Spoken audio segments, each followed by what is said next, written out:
मध्य पूर्वेत तणावाचा सावट, इराण आणि इस्रायल यांच्या संघर्षाची शक्यता, अमेरिकेच्या हालचाली आणि अशा स्फोटक परिस्थितीत भारताचे पंतप्रधान नरेंद्र मोदी इस्रायल दौऱ्यावर. प्रश्न एकच, ही केवळ औपचारिक भेट आहे की मोठ्या रणनीतीचा भाग? आजच्या या व्हिडिओत आपण समजून घेऊया या दौऱ्यामागचं खरं गुपित काय आहे.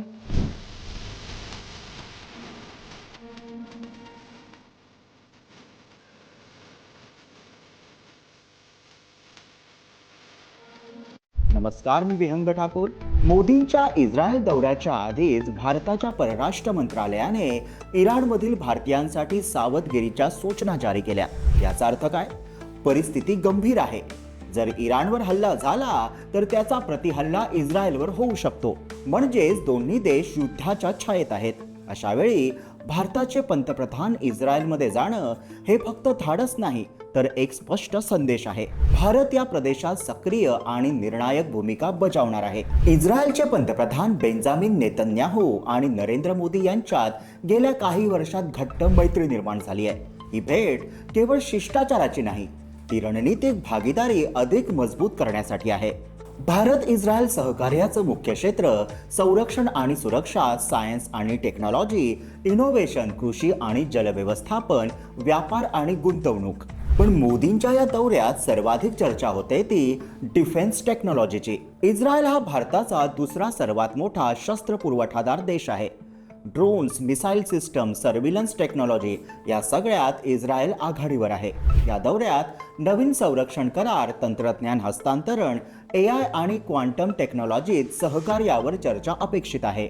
म्हणजेच ही भेट भारताच्या राष्ट्रीय सुरक्षेशी थेट जोडलेली आहे. इस्रायलने भारताला खोलवर हल्ला करण्याची विशेष क्षमता राखणारी गोल्डन होरायझन बॅलिस्टिक क्षेपणास्त्रे देण्याची तयारी दर्शवली आहे. हवेतून जमिनीवर मारा करणाऱ्या या क्षेपणास्त्रांच्या करारास शत्रूच्या हवाई संरक्षण प्रणालीच्या धोकादायक क्षेत्राबाहेर राहून खोलवर हल्ले चढवण्याच्या भारताच्या क्षमतेत विलक्षण बदल घडू शकतो.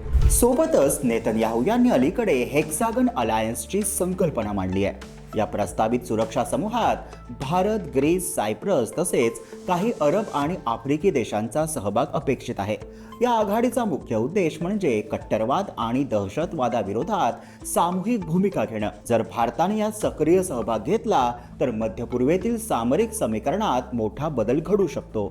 मोदींच्या दौऱ्याच्या एक दिवस आधी भारत आणि इस्रायलने फ्री ट्रेड ॲग्रीमेंट चर्चेला सुरुवात केली. 2024-25 या आर्थिक वर्षात दोन्ही देशांतील व्यापार सुमारे $3.62 अब्ज पर्यंत पोहोचलाय. दोन्ही देशांदरम्यान फ्री ट्रेड ॲग्रीमेंट झाल्यास व्यापार वाढेल, MSME उद्योगांना फायदा होईल, टेक्नॉलॉजी आणि इनोव्हेशन क्षेत्राला गती मिळेल. म्हणजेच हा दौरा केवळ सुरक्षा नव्हे तर आर्थिक दृष्ट्याही महत्त्वाचा आहे. सोबतच IMEC म्हणजे India middle east Europe economic corridor हा प्रकल्प भारताला मध्य पूर्वेतून युरोपशी जोडणार आहे. यामुळे मालवाहतुकीचा वेळ कमी होतो, खर्च कमी होतो, भारताची जागतिक लॉजिस्टिक ताकद वाढणार आहे. मोदी इस्रायलच्या संसदेला म्हणजेच नेसेटला संबोधित करणारे पहिले भारतीय पंतप्रधान ठरलेत. हा केवळ सन्मान नाही, तर भारत इस्रायल संबंधांच्या नव्या पर्वाची घोषणा आहे.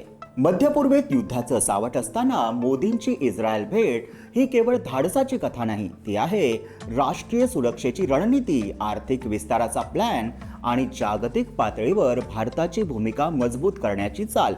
भारत आता फक्त प्रेक्षक नाही, तो जागतिक राजकारणात सक्रिय खेळाडू आहे. मोदींच्या या भेटीतून भारत इस्रायल संबंध आणखीन बळकट होतील का, हे पुढील काही दिवसात स्पष्ट होईल. पण एक गोष्ट नक्की, हा दौरा साधा नाही, तो भविष्यातल्या मोठ्या समीकरणांची सुरुवात असू शकतो. तर याविषयी तुमचं मत काय, कमेंटमध्ये लिहा. व्हिडिओला लाईक करा, शेअर करा आणि आमच्या YouTube चॅनलला सबस्क्राईब करा.